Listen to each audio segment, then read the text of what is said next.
Hi guys, in this video I'll be showing you how to change worlds in Squad Busters. As you can see in the bottom left side of the screen is the world journey or the squad journey. Once you click this, it will show you the present world that you are in. And also there's a level indicator and the reward that you will receive once you reach this level.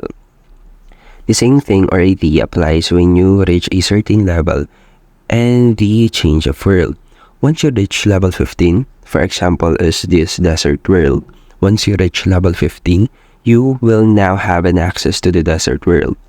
And also, if you have reached level 35, you will have a access to royal world in such way that you can switch to different world once you reach the levels that they are assigned of. So basically, you just need to advance to a certain level in order for you to reach those worlds. And that's how you can change worlds in Squad Busters. And thank you for listening.